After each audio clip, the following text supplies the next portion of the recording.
বৰ্তমান আগত বেলেগ চৰকাৰত জইনিং আছিলোঁ। তাৰপিছত এইবাৰ মই নতুনকৈ ইপিপিএলত যোগদান দিছোঁ। তো আশা কৰোঁ আমাৰ যিটো চৰকাৰত যোগদান দিছোঁ ইপিপিএলত, এইটো যেনে ভগৱানৰ কৃপাত ভালে ভালে জয়যুক্ত হ'ব পাৰে, মই এইটো ভগৱানৰ ওচৰত প্ৰাৰ্থনা কৰিছোঁ। তো আমাৰ যিটো চৰকাৰটো যিটো আছে, এইটো আগৰ পৰা বহুত ভালকৈ চলি আছে আৰু এইটো আমাক সুখ শান্তি ভালকৈ দি আছে, অসুবিধা নাই। দিন ৰাত আমি কৰ্ম কৰি খাই একফালৰ পৰা একফালে আহিব পাইছোঁ, একো অসুবিধা নাই আৰু কি। আগতো যেতিয়া নেকি বিজেপি চৰকাৰ আছিল, তেতিয়া নেকি আমি কোকৰাঝাৰত গ'লে আৰু মোটামুটি 10টা 11টা বাজিলে ঘৰত আহিবলৈ অসুবিধা হয় আৰু কি, ভয় লাগে।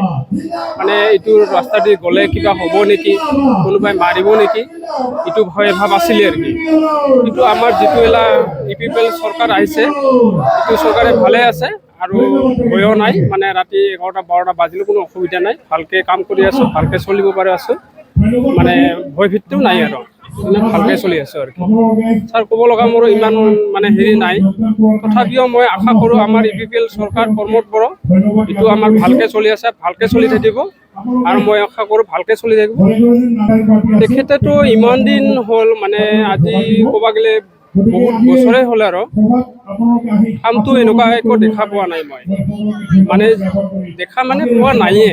এতিয়া যিটো আমাৰ প্ৰমোদ বড়ো চৰকাৰ আহিছে, ইটো আহাতে আমি বহুত সন্তুষ্ট আৰু কি, বহুত কাম হৈ আছে আৰু শান্তি আহি আছে, এইখিনিয়ে আৰু চৰকাৰ ভালৰ কাৰণে কিবা সহায় সুবিধা দিয়াৰ কাৰণে যোগদান কৰিছো।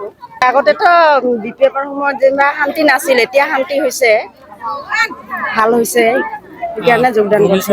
এইবিলাকতো আগতেতো বেছি এইবিলাক মাটিৰ চাটিৰ এইবিলাক কাম ঠাম কৰা নাই, ৰাস্তা ঘাট এইবিলাক কৰা নাছিল, এতিয়া ৰাস্তা ঘাট হৈছে, ভাল হৈছে। আমাৰ মতেতো জিকিব, সেইকাৰণে আমি যোগদান কৰিছো।